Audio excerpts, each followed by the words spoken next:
संत रामपाल जी महाराज एक ऐसे महान संत जिन्होंने अपनी सतभक्ति, तत्व ज्ञान, करुणा और सेवा के बल पर समाज में नई मिसाल कायम की है।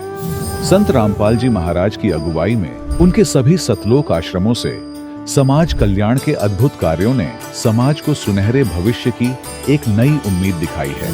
संत रामपाल जी महाराज से नाम दीक्षा लेने के बाद लाखों लोगों की लाइलाज बीमारियां जैसे कैंसर, एड्स आदि ठीक हुई। संत जी के ज्ञान से प्रेरित होकर उनके अनुयायियों ने लाखों यूनिट रक्तदान किया।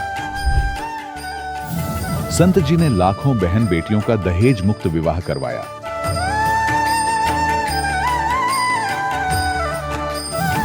संत जी ने लाखों लोगों का नशा छुड़वाया, करोड़ों उजड़े परिवार बसे। संत जी के आश्रमों में समागम के दौरान निःशुल्क नेत्र चिकित्सा, दंत चिकित्सा प्रदान की जाती है।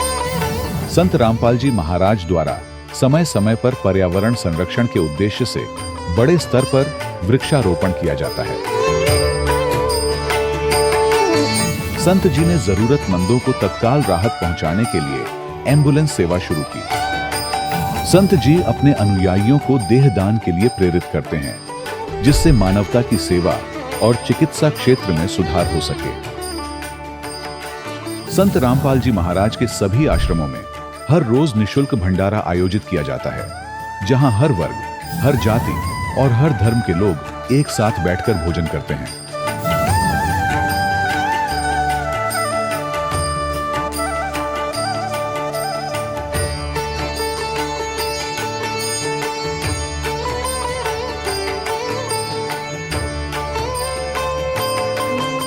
संत रामपाल जी महाराज की अन्नपूर्णा मुहिम ने गरीब और बेसहारा लोगों के जीवन में एक नई ऊर्जा और उम्मीद को जन्म दिया है। घर घर खाद्य सामग्री और जरूरी मदद पहुंचाकर संत रामपाल जी महाराज ने लोगों को दुख और मजबूरी से लड़ने की ताकत प्रदान की है।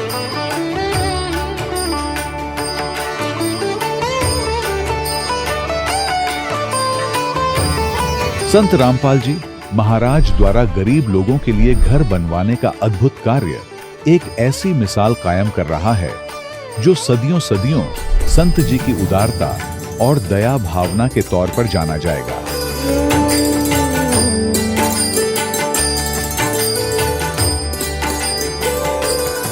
संत रामपाल जी महाराज ने हरियाणा सहित भारत के कई राज्यों में आई भीषण बाढ़ से अनेक गांवों और किसानों को बड़ी राहत दिलाई। तत्काल लाखों फुट पाइप और हजारों मोटर उपलब्ध कराकर किसानों के खेतों और गांवों में भरे बाढ़ के पानी को बाहर निकालकर उनको नया जीवन दान प्रदान किया। आज संत रामपाल जी महाराज को किसानों के मसीहा के तौर पर देखा जा रहा है। जगह जगह उनके लिए सम्मान समारोह आयोजित हो रहे हैं। संत रामपाल जी महाराज के आश्रम में हजारों बुजुर्गों को सम्मान और प्यार के साथ जीवन जीने का अवसर मिलता है। उनके खाने, रहने और स्वास्थ्य की पूरी जिम्मेदारी संत रामपाल जी महाराज उठाते हैं। अनाथ बच्चों के लिए संत रामपाल जी महाराज के सभी आश्रम किसी वरदान से कम नहीं। यहाँ उन्हें शिक्षा, संस्कार और भविष्य के लिए बेहतर अवसर प्रदान किए जाते हैं। चाहे बाढ़ हो, भूकंप या महामारी, संत रामपाल जी महाराज और उनके अनुयायी हमेशा ही जरूरतमंदों के लिए सबसे आगे खड़े रहते हैं। कोविड महामारी के दौरान संत रामपाल जी महाराज के आश्रमों से करोड़ों लोगों के लिए भोजन, दवाइयां और जीवन रक्षक सामग्रियां उपलब्ध कराई गई। चाहे गरीब की मदद हो या किसी शोषित और पीड़ित वर्ग के हक और सम्मान की लड़ाई, संत रामपाल जी महाराज ने हमेशा ही उनकी दबी आवाज को सरकारों तक पहुंचाया है और उन्हें उचित न्याय दिलवाने में अहम भूमिका अदा की है। समाज में आध्यात्मिक और सामाजिक मूल्यों के प्रति जागरूकता लाने में संत रामपाल जी महाराज हर कदम पर मानवता के सच्चे सेवक साबित हुए हैं। संत रामपाल जी महाराज का जीवन हमें सिखाता है कि सच्ची सेवा वही है जो निस्वार्थ भाव से की जाए। आइए हम भी इस महान सेवा के कार्य में इस महान संत से जुड़ें और संत रामपाल जी महाराज से नाम दीक्षा लेकर अपने जीवन को धन्य बनाएं।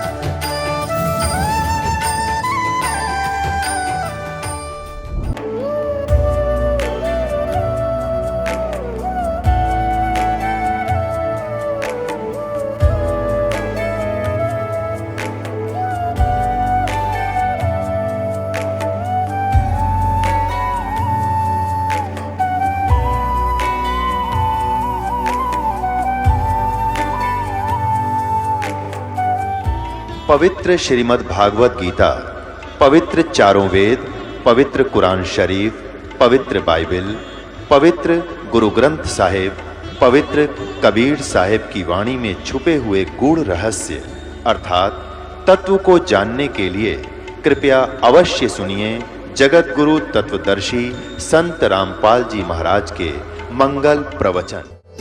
सतगुरुदेव की जय।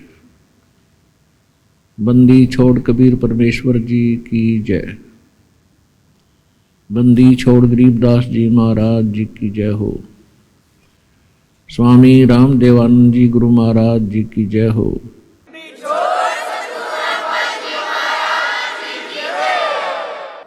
गरीब नमो नमो सतपुरुष को नमस्कार गुरु की नहीं। सुर नर मुनि जन साधुआं संतों सर्वस्ती नहीं। सतगुरु साहेब संत सब डंडो तुम प्रणाम। आगे पीछे मज हुए तिनको जा कुर्बान। नराकार निर्विषम काल जाल वैबंधनम निर्लेपम निज निर्गुणम अकल अनुवेशुंदनम। सोहम सुरति समाप्तम शकल समाना निर्तल। उज्ज्वल हिरंबर हरदमम बेपरवा अथाह वार पार नहीं मध्यतम। ग्रीव जो सुमर सिद्ध होई गणनायक गलताना। करो अनुग्रह सोई पारस पद परवाना।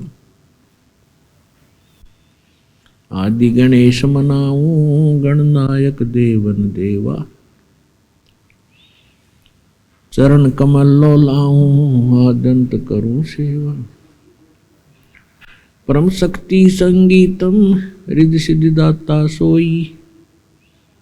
अवगत गुण अतीतम सत्य पुरुष निर्मोही। जगदम्बा जगदीशम मंगल रूप मुरारी। तन मन अर्पो शीसम भक्ति मुक्ति भंडारी। सुर नर मुनि जन ध्यावे ब्रह्मा विष्णु महेशा। शेष शेष मुख गावे पूज्य आद गणेशा। इंद्र कुबेर सरीखा वरुण धर्म राय ध्यावे। समर्थ जीवन जी का मन इच्छा फल पावे। 33 कोटि धारा ध्यावे शेष 88। उतरे बहुत जल पारा कट है यम की फांसी। 33 कोटि धारा ध्यावे शेष 88। उतरे बहुत जल पारा कट है यम की फांसी। पुण्यात्माओं, मानव शरीर इस प्राणी को केवल परमात्मा प्राप्ति के लिए ही प्राप्त हुआ है और परमात्मा की जानकारी संत दिया करते हैं। और संत वही होता है जो सद्ग्रंथों के गूढ़ रहस्यों को ठीक से समझकर श्रोताओं को, जिज्ञासुओं को, श्रद्धालुओं को बतावे। सद्ग्रंथ क्या होते हैं? सद्ग्रंथ उनको कहते हैं जो गॉड गिवन ज्ञान होता है। पुण्यात्माओं, हमें यही भूल लगी रही अभी तक कि हम जिस भी संत ऋषि से संबंध हुआ, जिससे हम मिले, उन्होंने जैसा भी ज्ञान दिया, हमने उनके वचनों को सत्य माना। कारण क्या था कि हमारी जो आध्यात्मिक जो ज्ञान की बुद्धि थी वो विकसित नहीं थी। और हम ये सोच लेते थे कि इस महापुरुष ने, इस संत ने, ऋषि ने कई वर्षों से साधना करके और परमात्मा को प्राप्त कर लिया होगा और इसने परमात्मा की महिमा को ठीक से जान लिया होगा। लेकिन हम इतना भी नहीं सोच पाते थे कि कोई संत परमात्मा की कुछ डेफिनेशन बता रहा है, दूसरा अन्य ही परिभाषा बताता है। उनके अनुभव भी भिन्न भिन्न होते। परमात्मा से प्राप्त करने वाली जो साधना होती है वो भी हमें भिन्न भिन्न ही बताया करते थे। अब तत्व ज्ञान से पता चला कि परमात्मा की महिमा को परमात्मा ही बता सकते हैं। जीव की बुद्धि अगर परमात्मा वाले स्तर पर पहुंच गई तो वो तो परमात्मा ही हो गया। तो आज तक जितने भी ऋषि महर्षि हम सुना करते थे और उनके कारनामे कृष्ण भी हम सुना करते थे। उदाहरण के तौर पर अगस्त ऋषि जी ने 7 समुद्रों को एक घूंट में पी लिया था। पुण्यात्मा, ये जो आज की विज्ञान वाले अपना सिर पटक लियो, इन 7 समुद्रों को एक घूंट में पी के दिखा दियो, तो ये कितना ही विज्ञानी बन जाना। क्योंकि साइंस एक सेपरेट इशू और गॉड इज कंप्लीट कोरस है, कंप्लीट है इन ऑल रिस्पेक्ट। तो इन ऋषियों ने उस परमात्मा की भक्ति की, उससे शक्ति प्राप्त करी, लेकिन वो परमात्मा नहीं हो सकते। थोड़ी सी शक्ति प्राप्त कर ली। अब जैसे थर्मल प्लांट है और एक 220 केवी का एक पावर हाउस है, वो थर्मल प्लांट नहीं हो सकता। इसी प्रकार जैसे किसी ने अपनी बैटरी चार्ज कर ली और उस इन्वर्टर से वो जगह जगह जाकर उसके कारनामे दिखा रहा, कभी पंखा चला देता है, कभी ट्यूब जला देता है, वो तो बैटरी डिस्चार्ज कर रहा है अपनी चोरने के चक्कर में। तो ये ऋषि जो थे ये बैटरी चार्ज कर ले थे भगवान से, उसका कनेक्शन जोड़ के, और फिर आगे तमाशे दिखाया करते थे। ये जादूगरी थी, ये सिद्धियां जो है जादूगरी होती है। तो पुण्यात्माओं, अध्यात्म ज्ञान के अभाव से हम ऐसे चमत्कार दिखाने वाले ऋषि महर्षियों को हम परम संत मान बैठे थे। ऐसा करिश्मा कोई कर दे तो स्वाभाविक है उसके साथ जनता का लग जाना। आरामते से बोले वाले हैं ये अभिनेता और अभिनेत्री, ये तो कोई जादूगरी भी ना जानते, चटक मटक झटक, पहले हम इनके पीछे हो लेते हैं, अकल हमारे में रहे ना रही, क्योंकि हम तत्व ज्ञानहीन हो गए। और ये दूसरे मदारी थे, ये हीरो और हीरोइन, ये भी एक मदारी समझ लो, अपनी रोजी रोटी के लिए 100 बकवास कर डालेंगे। ऐसे एक मदारी जाकर के कहीं डुगडुगी बजाता है, कोई सपेला सपेर अपने सर्प दिखा कर रोटी कमा रहा है। ऐसे ये ऋषि जी थे और इनको हम सुप्रीम पावर माना करते थे। तो परमात्मा कहते हैं मेरे साथ 2 भाई उस सत्य ज्ञान को देने के लिए, अपने द्वारा रची हुई सृष्टि को बताने के लिए स्वयं परमात्मा को ही यहां आना पड़ता है।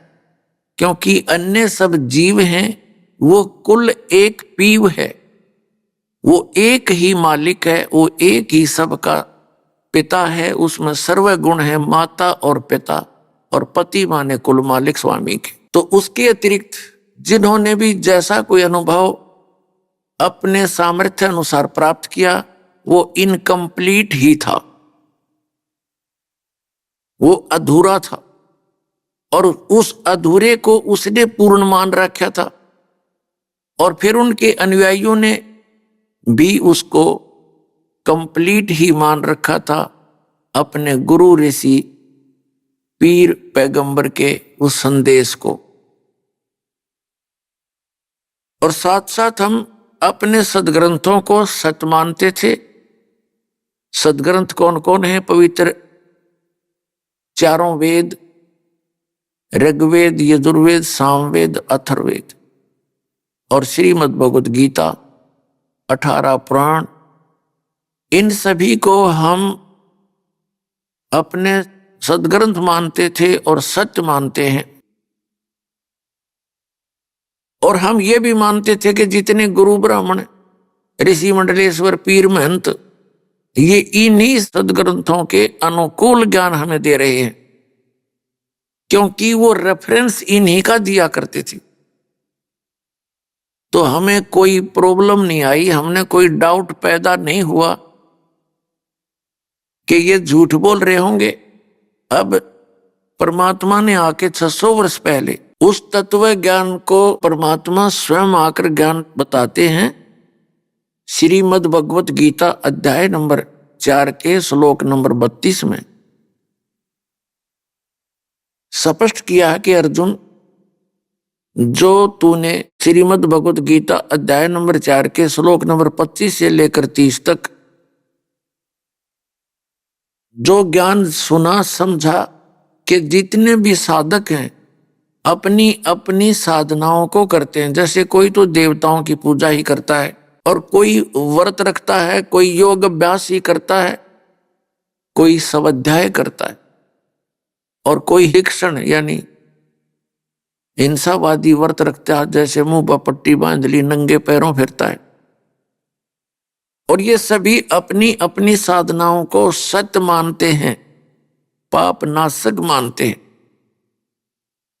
फिर चौथे अध्याय के 32वें श्लोक में कहा कि इन यज्ञों की जानकारी, यज्ञ माने धार्मिक अनुष्ठानों की जानकारी विस्तार के साथ ब्रह्मण्य मुखे, यहां इन गीता अनुवादकों ने ज्ञान नहीं था, अनर्थ कर डाले। एक मूल पाठ के अंदर ब्रह्मण्य मुखे शब्द है, इन्होंने ब्रह्मण्य मुखे का अर्थ कर दिया वेद की वाणी, वेद की वाणी। अरे ब्रह्म का अर्थ वेद करें, अकल मारी जा रही इनकी। ब्रह्म तो परमात्मा का बोधक है, ब्रह्म। और जैसे हम देव कहें, अल्लाह कह लो, गॉड कहो, ब्रह्म तो गॉड है। और उस ब्रह्म का जो विधान है वह वेद है। जैसे राजा है, राजा का संविधान अलग से है जिसमें कुछ नियम होते हैं, राजा अलग है जो उसको मेंटेन करवाता है, उसको लागू करता है। तो ब्रह्मण्य मुखे का अर्थ है सच्चिदानंद घन ब्रह्म की वाणी, जो उस परमात्मा ने स्वयं अपने मुख कमल से बोली है। अब पुण्यात्माओं, या मेर करी है दाता ने आपके ऊपर कि ऐसे उपकरण बनवा दिए, घर बैठे अपने इन सदग्रंथों को देख सकते हैं और समझ सकते हैं, आसानी से निर्णय ले सकते हैं। पहले क्या करते थे, सब अपनी अपनी डफड़ी बजाया करते थे। 2 वक्ता बैठ जाते थे और अशिक्षित श्रोता होते थे, और शिक्षित वो विद्वान ब्राह्मण गुरु ऋषि महर्षि होते थे। और वो सदग्रंथ दोनों के एक ही होते थे। और जिसने ज्यादा सपीडते और बिना डटे लगातार संस्कृत भाषा बोल दी, श्रोताओं ने ताली पीट दी, वो चाहे कितना अज्ञानी था वो विजयी सिद्ध हो जाता था। अब पुण्यात्मा वो रेफरेंस देते थे सदग्रंथों के और ज्ञान देते थे अपने घर के। वो रेफरेंस दिया करते थे सदग्रंथों का और ज्ञान दिया करते अपने घर का। अब जैसे श्री ब्रह्मा जी, श्री विष्णु जी और श्री शिव जी, इन्होंने हमारे को ये ऑलमाइटी बता रखे थे कि ये सर्वशक्तिमान है, इनके कोई माता पिता नहीं। श्री विष्णु जी और श्री शंकर जी के थे ये जन्म मृत्यु भी ना बताया करते, ब्रह्मा जी की मृत्यु बताते थे और फिर इसको स्वयं भू भी बताते थे कि अपने आप पैदा हो जाता है फिर दोबारा। तो पुण्यात्माओं, ये नाम इन पुराणों का लेते थे, विष्णु पुराण, शिव पुराण और दुर्गा देवी पुराण, ब्रह्म पुराण। तो हम ये सोचा करते जब ये सदग्रंथों में से ही बता रहे हैं तो सारी साची होंगी, पर इनकी थी सारी झूठी। ये 1 नंबर के झूठे थे। आचार्य शंकराचार्य और ये जितने मंडलेश्वर गुरु महंत हमारे हिंदू धर्म के थे, इनको अपने सदग्रंथों का कैख भी ज्ञान नहीं, आज तक भी ज्ञान नहीं इनको। तो पुण्यात्माओं, मेर क्रिया आपके ऊपर भगवान ने आपको शिक्षित कर दिया, और अब ये असंग जन्म का झंझट आपका मिट जाएगा जब बिटवाना चाहोगे तो।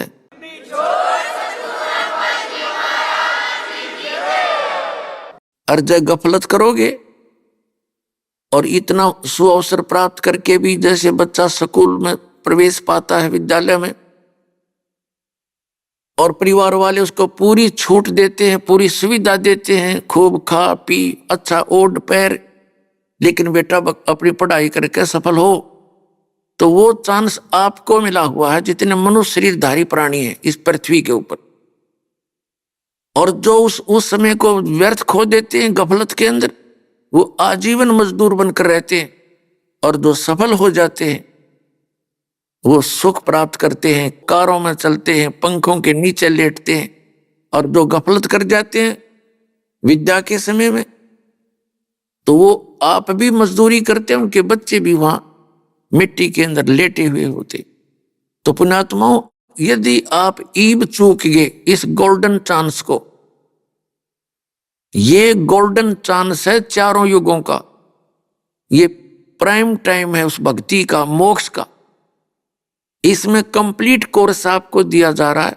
पहले आंशिक साधनाएं दी जाती थी जिससे केवल आप इस जन्म मरण के चक्कर में रहते थे, मानव शरीर अधिक प्राप्त हो जाते थे। तो अब परमात्मा ने ये समय दिया है, तो अब आप इसको चूकना नहीं और अपना कल्याण करा लेना।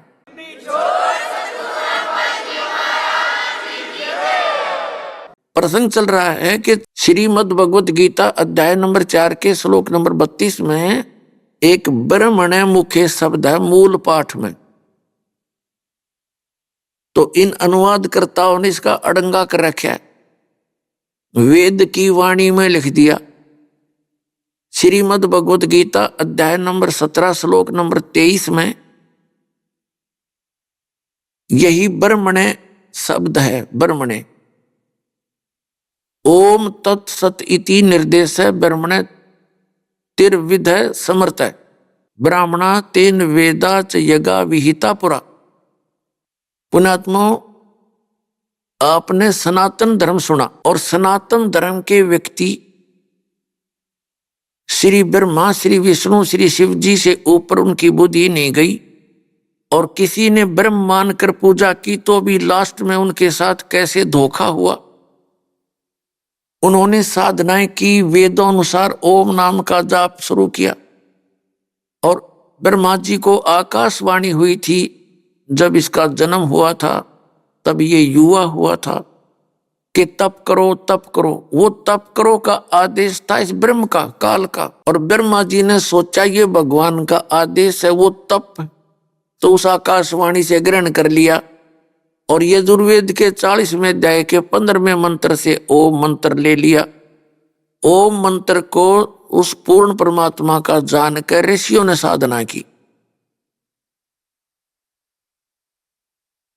और साथ में वो आकाशवाणी वाला हठ योग तप ले लिया। तो इन्होंने साधनाएं की, मेडिटेशन किए हठ योग से। तो इस काल भगवान ने प्रतिज्ञा कर रखी है कि मैं अपने वास्तविक रूप में कभी किसी को दर्शन नहीं दूंगा। श्रीमद् भगवत गीता अध्याय नंबर 7 के श्लोक नंबर 24 और 25 में इसने स्पष्ट किया कि अर्जुन, मैं अपनी योग माया से छुपा रहता हूं, मैं कभी किसी के समक्ष नहीं आता। ये मेरा अनुत्तम अव्यय यानी अटल घटिया नियम है। और ये मूर्ख लोग मुझ व्यक्तिम आपनम मनन्ते अबुद्धे, ये बेबुद्धि के लोग मुझे कृष्ण मान रहे होंगे। मैं कृष्ण नहीं हूं, मैं तो छुपा रहता हूं। चौथे अध्याय के श्लोक नंबर 5 और 9 में ये कहता, अर्जुन तेरे मेरे बहुत जन्म हो चुके, मेरे जन्म और कर्म अलौकिक है। अलौकिक कर्म ये इस प्रकार है, श्री कृष्ण में बोल रहा है। और आज तक ये ऋषि महर्षि आचार्य शंकराचार्य, हमारे धर्मगुरु, ये मंडलेश्वर ऋषि महंत, ये कख नहीं समझ सके। ये कृष्ण जी बोल रहा था। अर्जुन कहता है कि हे महानुभाव, आप कौन हैं? श्री कृष्ण तो अर्जुन के साले थे, क्या रिश्तेदार को पहचानना भूल गए हो? वास्तव में वो इसी बूंदी शकल देख कर डर गया, सचमुच किया था कोई और बला है, कृष्ण नहीं है। तो कहने का भाव ये है पुण्यात्माओं कि ऋषियों ने हठ योग किए, मेडिटेशन किए, और इसने प्रतिज्ञा कर रखी है मैं अपने, इसका ओरिजिनल रूप वो है जो गीता जी में 11वें अध्याय के 10 और 11 अध्याय में लिखा है। अर्जुन देख रहा है उसका, अर्जुन जैसा योद्धा भी कांप गया और घबरा गया, कति थर थर कांपे। वो है इसका असली रूप। इसने कहा है गीता अध्याय नंबर 11 के श्लोक नंबर 32 में कि मैं काल हूं सबको खाने के लिए अब आया हूं। गीता अध्याय नंबर 11 के श्लोक 47-48 में इसने कंसेप्ट क्लियर कर दिया कि अर्जुन ये मेरा वास्तविक रूप है। इसको आज से पहले तेरे अतिरिक्त किसी ने नहीं देखा और आगे भी कोई नहीं देख सकता, ना वेदों वर्णित विधि से, ना तप से, ना जप से, ना किसी क्रियाओं से।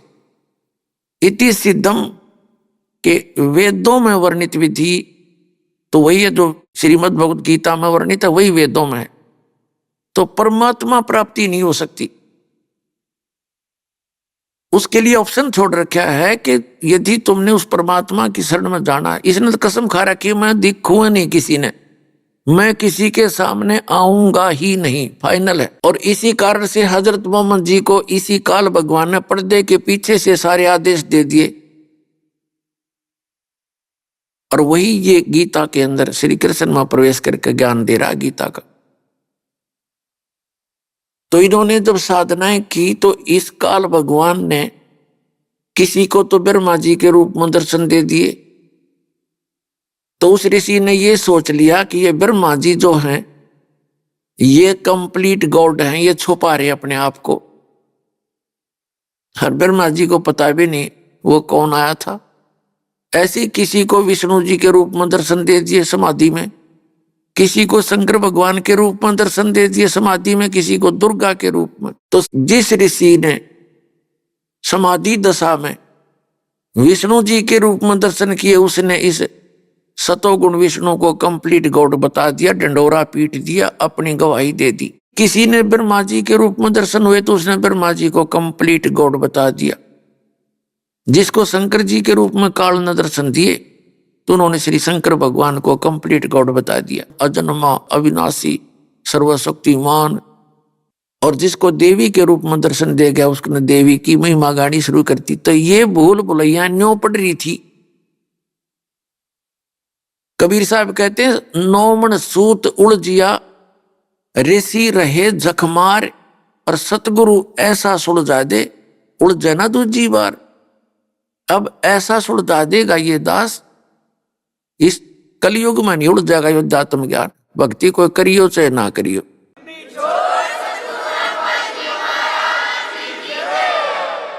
वैसे तो पुण्यात्मा परमात्मा सुलझा के धर गए थे, सुलझा कर रख गए थे सुरक्षित, लेकिन ये कबीर पंथी, ये बालक थे, इन्होंने वो सूत अधिक उलझा दिया। जितने मुंह उतनी बातें, जितने संत उतना ही नाम, वैसा ही ज्ञान उलझ पुलझ कर दिया। अब उसी परमात्मा कबीर भगवान ने इस दास पर दया करी, इतनी बुद्धि दी। दास की इतनी औकात नहीं थी कि इतने निर्मल ज्ञान को और परमात्मा के बच्चों तक सुलझा के पहुंचा सकूं। ये कबीर परमात्मा की दया से सारा कुछ हो रहा है।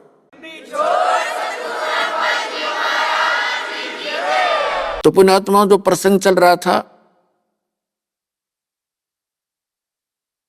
कि इन ऋषियों के समझ में नहीं आया कुछ भी। जैसे दास बता रहा था कि ये सनातन धर्म है जो ऐसे श्री ब्रह्मा जी, श्री विष्णु जी, श्री शिव जी के ऊपर पूर्ण रूप से आसक्त हो गया, इनको सुप्रीम पावर मान गए। और हमारा जो धर्म है वो आदि सनातन में, आदि सनातन।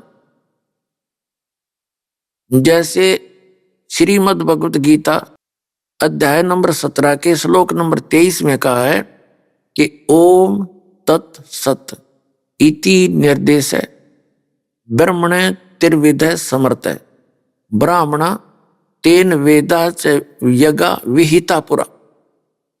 ब्राह्मण माने समझदार व्यक्ति, भक्त ब्राह्मण का जो अर्थ होता है, एक तो ब्राह्मण सोए जो ब्रह्म पहचाने, यानी परमात्मा को जान ले, वो ब्राह्मण है। बाकी वैसे कहने मात्र से कोई ब्राह्मण बना रहे, वो ब्राह्मण नहीं है। और जितना वो ब्राह्मण है वो अपने सत्र का है। ज्ञानी भी अर्थ होता है ब्राह्मण का, और भक्त भी अर्थ होता है ब्राह्मण का। तो पहले समय में भक्त, विद्वान भक्त इसी साधना से यज्ञ, धार्मिक अनुष्ठान ऐसे करते थे, इन 3 मंत्रों का जाप करते थे। क्योंकि शुरुआत जब आई, ब्रह्मा जी ने जो ज्ञान देना था काल के द्वारा बताया, उसने दे दिया। परमात्मा 4 युग में आते हैं, 4 युगों में आते हैं ये परमात्मा अपने बच्चों को, क्योंकि हम उसी की संतान हैं, हम उनके बच्चे हैं।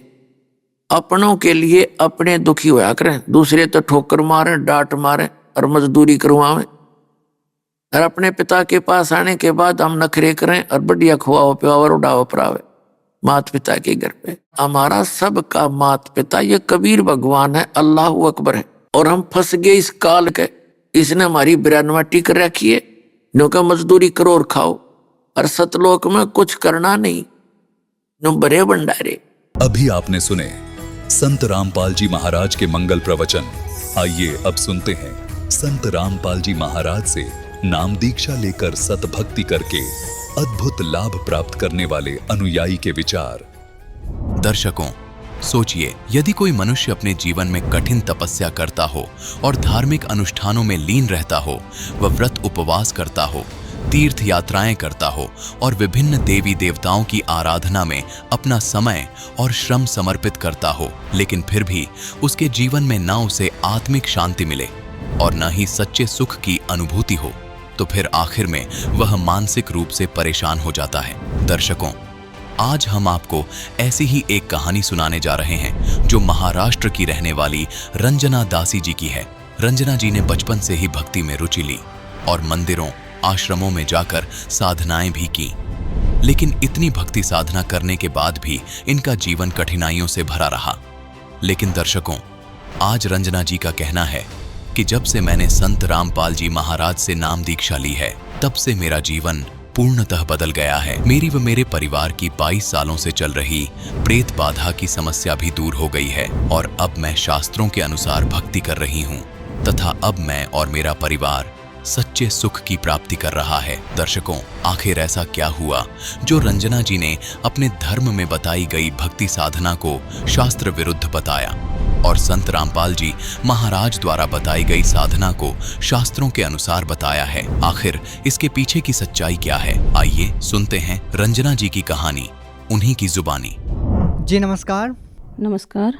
क्या नाम है जी आपका? रंजना पुसतकर। रंजना जी कहाँ से आए आप? मैं नागपुर, महाराष्ट्र से। रंजना जी, संत रामपाल जी महाराज जी से नाम दीक्षा लेने से पहले आप क्या भक्ति साधना करते थे? मैं जो हिंदू धर्म के अंदर देवी देवताओं की भक्ति करते हैं वो सारी कुछ करती थी। उसके अलावा संतोषी माते का व्रत रखती थी 16 शुक्रवार वाला। और हमारे महाराष्ट्र के अंदर शेगांव के इसमें संत गजानन महाराज है, उनकी मैं भक्ति अपने तन मन धन से करती थी।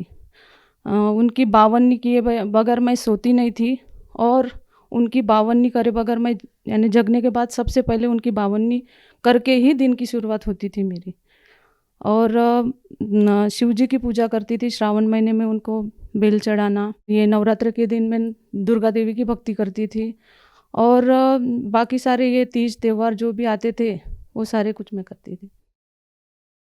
रंजना जी, जैसा कि आपने बताया कि हिंदू धर्म में जो पारंपरिक पूजाएं हैं वो सभी प्रकार की पूजाएं आप कर रहे थे, तो फिर हम आपसे ये जानना चाहेंगे कि जब आप ये सभी प्रकार की पूजा कर ही रहे थे तो फिर आपको संत रामपाल जी महाराज जी के शरण में जाने की क्या जरूरत आन पड़ी?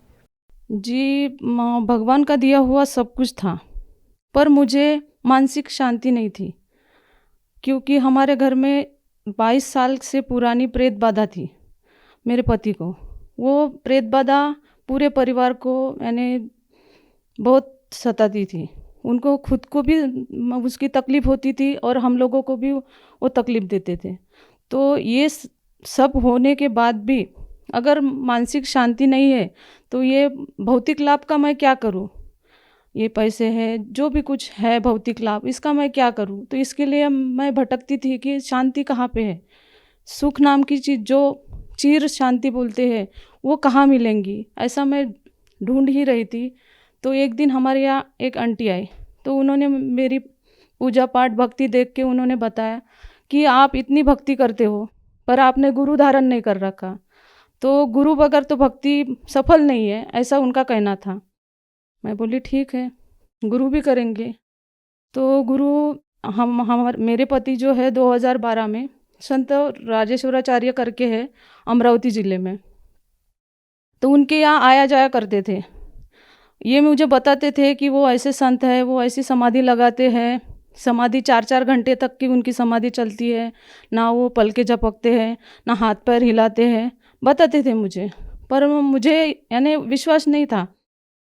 फिर एक दिन ये मुझे लेके गए, फिर मैंने भी उनकी देखी, वो सट्टे के ये नंबर बताते थे, किसी के साथ अनहोनी जो होने वाली थी वो पहले ही बताते थे कि ऐसा ऐसा होने वाला है, किसी का कुछ ऐसा उन्होंने किया था। तो फिर मैं 2013 में उनके शरण में गई, उनसे नाम दीक्षा ली और उनसे भक्ति करी। भक्ति करने के बाद बोलते हैं कि गुरु को या जो भी अपन भक्ति करते हैं तो दान सबसे अहम है, तो मैंने वहाँ पे दान भी दिया। वहाँ पे 4 एकड़ ज़मीन मैंने दान में दी, फिर भी मुझे जो लाभ चाहिए था वो लाभ मिला नहीं। ना मेरे बेटे की तकलीफ़ दूर हुई, ना मेरे पति की तकलीफ़ दूर हुई। वो भक्ति करते करते फिर 2013 में ऐसा ये हुआ कि उनके साथ एक्सीडेंट हो गया। एक्सीडेंट में वो ड्राइवर एक साइड गिरे और वो झाड़ियों में जाके वो स्वयं गिरे, तो उनको टीचर्स लगे, कुछ समय वो बेहोश रहे। जब मुझे पता चला कि स्वामी जी की ऐसी हालत हो गई, तब मुझे याद आया कि स्वामी जी बोलते थे कि आप अभी मत निकलो। जब हम निकलते थे आश्रम से तो बोलते थे कि अभी मत निकलो, थोड़ी देर बाद जाना, अभी समय अच्छा नहीं है। तो वो हमें बताते थे कि समय अच्छा नहीं है, फिर उनको क्यों नहीं पता चला कि उनका समय सही नहीं है अभी? तो ये सब मैंने यानी पता चलने के बाद मैं बोली अपन तो गुरु के सहारे इतना कुछ ये करते हैं कि सारा गुरु संभालेंगे, और गुरु की अगर ये हालत है तो शिष्य की क्या हालत होंगी। फिर मैं टीवी देखते देखते संत रामपाल जी का सत्संग देखा।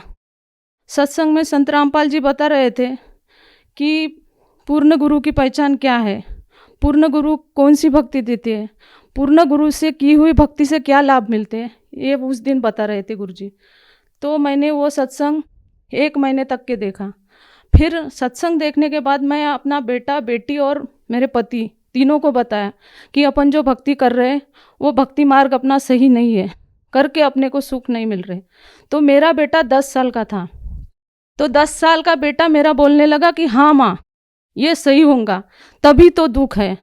10 साल के बेटे को क्या समझ में आता है, पर वो अपनी ज़ुबान से बोला कि हाँ मम्मी ये सही है, अपनी भक्ति जो है वो गलत हो सकती है, करके ही दुख विश्व में है, ये उसने बोला।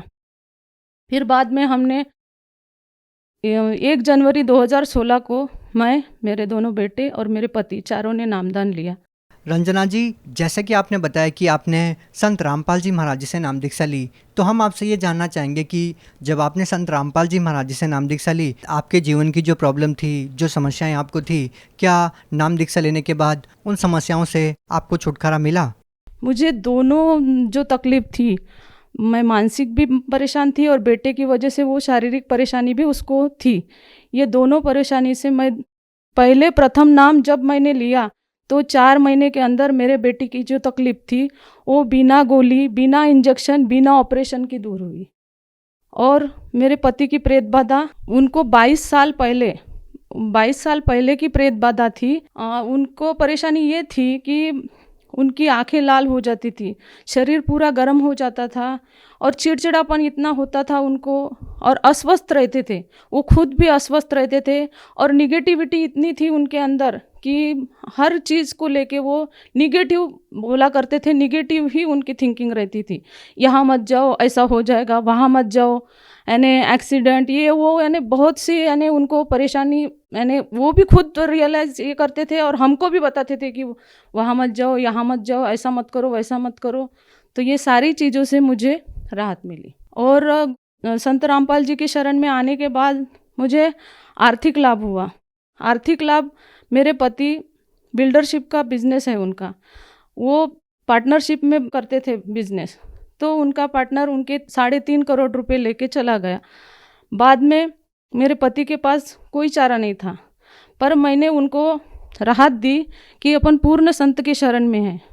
समर्थ के शरण में रहने के बाद अपने को सोचने की ज़रूरत नहीं गिरेगी। फिर गुरुजी ने, संत रामपाल जी ने ऐसी दया करी कि 2 साल पहले मेरे पति ने 10 एकड़ में, कोरोना काल में 10 एकड़ में लेआउट डलवाया। तो भगत जी वो लेआउट जब डलवाया तो बोल रहे थे कि अपन इसका इनॉग्रेशन करेंगे, ऐसे ऐसे लोगों को बुलाएंगे, तब जाके अपना लेआउट ये होगा, बुक होगा। मैं बोली नहीं, ऐसा नहीं करेंगे, ऐसा गुरुजी मना करते हैं। तो वो 10 एकड़ का लेआउट ऐसे यूं ही घर बैठे फ़ोन पे 10 एकड़ का लेआउट बुक हुआ। तो उससे 3 करोड़ तो वो पार्टनर लेके गया, तो कई गुना ज़्यादा पर संत रामपाल जी ने मुझे उसमें लाभ दिया, 10 एकड़ वाले लेआउट में ये लाभ हुआ। उसके बाद जब से मेरी शादी हुई थी तब से हम खेती देख रहे थे। तो खेती ऐसी, यानी जहाँ जाओ तो कहीं पानी नहीं था, तो कोई रोड नहीं था, तो कभी छूट यानी कम थी। पर जब संत रामपाल जी महाराज के शरण में मैं 2016 में आई और 2017 में मुझे इतनी अच्छी ज़मीन मिली, जो कि 20 लाख रुपए एकड़ की ज़मीन थी। वो हमें एक बंदा आके घर में बोलता है कि भाई ये 14 लाख रुपए एकड़ में देने वाला है वो, पर उनको एक साथ कैश चाहिए, तो ये सौदा आप रख लो। तो ये मुझे विशेष लाभ हुआ। वो जगह ऐसी है कि रोड टच है, 12 महीने वहाँ पे पानी है और 12 महीने आप उसमें खेती किसानी कर सकते हो। तो इतना ढूंढने के बाद 10-12 साल में मुझे जो चीज़ नहीं मिली, वो 1 साल में संत रामपाल जी के शरण में आने के बाद मिली। ये मुझे लाभ हुआ संत रामपाल जी के शरण में आने के बाद। दूसरा एक लाभ, मैं एक दिन बाहर गई हुई थी, हमारे घर में कारपेंटर का काम चालू था, तो मुझे ऐसे लगा कि मेरे ससुर घर पे रहेंगे, तो मैंने अपने अलमारी में कुछ जेवरात, कुछ पैसे लॉक करके बाहर निकल गई थी। कारपेंटर ने काम करे और मेरे ससुर जी लॉक करके निकल गए। सामने वाला लॉक उन्होंने किया और बीच वाला जो दरवाज़ा था उसको लॉक नहीं करे। बारिश हो रही थी, हमारे घर के सामने आम का पेड़ है, तो वहाँ पे 2 लड़के खड़े हुए। वो 2 बंदे पेड़ के नीचे खड़े थे, बारिश आ रही थी, तो उन्होंने सोचा कि गेट खुला है तो क्यों ना पोर्च में जाके खड़े हो जाए। वो पोर्च में आके खड़े हो गए। फिर बाद में उन्होंने सोचा कि अंदर देखते कुछ मिल जाए, तो उन्होंने अंदर प्रवेश किया। एक ने अंदर प्रवेश किया और दूसरे को बोला कि आप आगे से देखते रहना, कोई आ ना जाए। तो फिर वो बंदा चैनल गेट से मेरे घर में अंदर प्रवेश किया। अंदर प्रवेश करने के बाद उसने सारी चीज़ें ढूंढ डाली, जो मेरी अलमारी खुली थी वो पूरी ढूंढ डाली, उसमें उसको कुछ भी नहीं मिला। जो अलमारी लॉक करके रखी थी, उसी अलमारी के बाजू में संत रामपाल जी की गुरु गोविंद वाली फ़ोटो, जहाँ पे मैं दंडवत करती हूँ, वो रखी थी। और उसने देखा कि यहाँ पे अलमारी लॉक है, पर उसकी बाजू वाले औजार पे नज़र नहीं गई, हालांकि पूरे औजार वहीं पे थे। थोड़ी सी अगर वो एक ये उठा के हथौड़ा मारता ना, तो उसको पूरी चीज़ें मिल जाती थी। पर संत रामपाल जी की दया से वो पूरा का पूरा जैसे कि वैसा पाया मैंने, पूरा गोल्ड, पूरे पैसे घर में आने के बाद जैसे कि वैसे पाए। फिर बाद में जो एक बंदा बाहर खड़ा था, वो आगे वाले दुकान में जाके बता रहा कि इनके घर में चोर घुस गए। तो वो दुकान वाले ने मेरे ससुर जी को फ़ोन किया कि आप घर लॉक करके गए, आपके घर में चोर घुसे हैं। फिर जाके उन्होंने वो चोर को पकड़ा। पकड़ने के बाद सिर्फ उसके जेब में एक पेन ड्राइव मिली, बाकी कुछ नहीं मिला। फिर मेरे ससुर मेरे को फ़ोन करते हैं कि बेटा तू लॉक करके गई थी, तो उसमें क्या है। मैं बोली, क्योंकि मुझे पता था कि इसके पहले भी चोरी हो चुकी, कुछ नहीं बचता था। मैं बोली गया होगा सो गया होगा, जो बचा होगा वो अपना होगा। मैं ऐसा करके उनका फ़ोन रख दिया। फिर बाद में जब मैं घर पे आई, तब मैंने देखा कि मेरा जो का त्यों जहाँ रखा था वो वही के वही पाया मैंने। ये मेरे से संत रामपाल जी के शरण में आने के बाद लाभ हुए। मेरे पति को शराब, जुआ, ये खर्रा, ये सारी चीज़ों की ये थी, लत लगी थी, वो छोड़ना चाहते थे। उन्होंने कितने तो भी संकल्प किए, शनिदेव का संकल्प किया, बजरंग बली का संकल्प किया, पर उनका ये व्यसन छूटा नहीं। वो भी त्रस्त थे, यह व्यसन से वो त्रस्त थे, पर छूट नहीं पा रहा था। कुछ दिन के लिए वो त्याग सकते थे, पर आजन्म के लिए वो छोड़ नहीं सकते थे। बाद में संत रामपाल जी के शरण में आने के बाद उनको ऐसे मंत्र दिए गए कि जो मंत्र से उनकी ये सारी चीज़ें छूटी, और वो ये सारी चीज़ें छूटने के बाद वो भी सुखी हो गए और मेरा परिवार भी सुखी हो गए। रंजना जी, जैसे कि आपने बताया कि संत रामपाल जी महाराज जी से नाम दीक्षा लेने के बाद आपको अनेकों लाभ मिले। हम आपसे ये जानना चाहेंगे, भक्ति आप पहले भी करते थे, लेकिन उन भक्ति को करने से आपको कोई लाभ नहीं मिला, तो आपको संत रामपाल जी महाराज जी से नाम दीक्षा लेने के बाद कैसे लाभ मिलने लगे? क्या कारण मानते हैं आप? संत रामपाल जी सद्भक्ति देते हैं, शास्त्र प्रमाणित भक्ति देते हैं, पूर्ण भक्ति देते हैं, सद्भक्ति, शास्त्र प्रमाणित, शास्त्र विधिवत भक्ति देते हैं, करके लाभ होते हैं। बाकी संत ये भक्ति नहीं बताते। पहले जो गुरु बनाए थे मैंने, वो शास्त्र विधि त्याग कर मनमाना आचरण बता रहे थे, जो कि गीता जी में सख्त मना कर रखा है। शास्त्र विधि त्याग कर जो मनमाना आचरण करते हैं, ना तो उनकी भक्ति सफल होती है, ना उन्हें कोई सुख मिलते हैं। तो ये वो भक्ति बताते थे जो शास्त्र विरुद्ध है, और संत रामपाल जी शास्त्र संगत भक्ति बताते हैं, इसलिए हमें ये लाभ मिले। रंजना जी, संत रामपाल जी महाराज जी के बारे में ये कहा जाता है कि वो देव देवताओं की भक्ति छुड़वाते हैं। क्या संत रामपाल जी महाराज देव देवताओं की भक्ति छुड़वाते हैं? जी नहीं, संत रामपाल जी महाराज शास्त्र संगत भक्ति बताते हैं, जो शास्त्र में बताई भक्ति है वो करवाते हैं। पहले जो भक्ति करती थी वो शास्त्र विधि के अनुसार नहीं थी, वो विरुद्ध थी, इसलिए संत रामपाल जी देवी देवताओं को नहीं छुड़वा रहे, उनकी सही तरीके से भक्ति बता रहे हैं। आप भक्त समाज को क्या संदेश देना चाहते हैं? मैं भगत समाज को संदेश देने लायक तो मैं हूँ नहीं, संत रामपाल जी ही इतना बड़ा संदेश दे रहे हैं, तो उनकी बातों को सुनिए, वो कहना क्या चाहते हैं। आज से पहले अपने पूर्वज जो थे वो अशिक्षित थे, पर आज अपन पढ़े लिखे हैं। पढ़े लिखे होने के बाद अपना कर्तव्य बनता है कि अपना धर्म जो है, अपना धर्म का जो शास्त्र है क्या बता रहा है, कौन सी भक्ति बता रहा है, मनुष्य जन्म का क्या चीज़ के लिए मिला है। 84 लाख भुगतने के बाद इंसान को इंसान का चोला मिलता है, तो वो क्या चीज़ के लिए मिला है। तो ये चोला मिला, और ऊपर से आप शिक्षित हो और सदग्रंथ आपके घर में रखे हुए हैं, तो वो खोलो और उसमें देखो कि विधि क्या है। मैं शुरू से पारंपरिक भक्ति करती थी, तीनों देवी देवताओं की भक्ति करती थी, संतोषी माता का व्रत करती थी, गजानन महाराज का उपवास व्रत तप सारा कुछ करती थी। पोथी पढ़े बगैर मेरा गुरुवार का दिन नहीं जाता था। ये सारा करने के बाद भी मैं दुखी थी। हालांकि परमात्मा का दिया हुआ सब कुछ था मेरे घर में, पर मैं अंतरात्मा से सुखी नहीं थी। पर संत रामपाल जी के शरण में आने के बाद आज मैं आंतरिक भी सुखी हूँ, बाह्य रूप से भी सुखी हूँ, और सारे कोई लाभ मुझे संत रामपाल जी के शरण में आने के बाद, उनकी सद्भक्ति करने के बाद मुझे मिले हैं। तो मेरा कहना यही है कि आप इनके शरण में आओ, इनसे नाम दीक्षा लो और अपना मनुष्य जन्म का कल्याण कराओ। जो व्यक्ति संत रामपाल जी महाराज जी से नाम दीक्षा लेना चाहते हैं, वो उनसे नाम दीक्षा कैसे प्राप्त कर सकते हैं? संत रामपाल जी के सत्संग चलते हैं, अनेकों चैनलों पे उनके सत्संग चलते हैं। उनके नीचे पट्टी चलती है, उस पर फ़ोन नंबर डिस्प्ले होते हैं। वो फ़ोन नंबर पे आप फ़ोन करके पूछोगे तो अपने ज़िले के अंदर नामदान स्थल है, वो नामदान स्थल का पता आपको मिलेगा।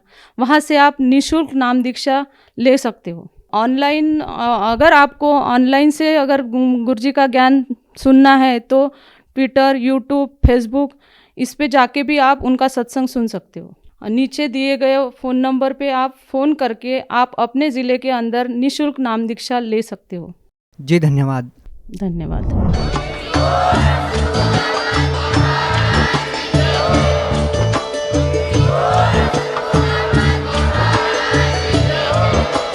आप सुन रहे थे जगत गुरु तत्वदर्शी संत रामपाल जी महाराज जी के मंगल प्रवचन। अधिक जानकारी के लिए विजिट कीजिए हमारी वेबसाइट www.jagatgururampalji.org। संत रामपाल जी महाराज जी के शुभ आशीर्वाद से पूरे विश्व भर में 500 से भी ज्यादा नाम दीक्षा केंद्र हैं, जिन पर संत रामपाल जी महाराज जी द्वारा ऑनलाइन निशुल्क नाम दीक्षा दी जा रही है। अपने नजदीकी नाम दीक्षा केंद्र का पता करने के लिए संपर्क करें।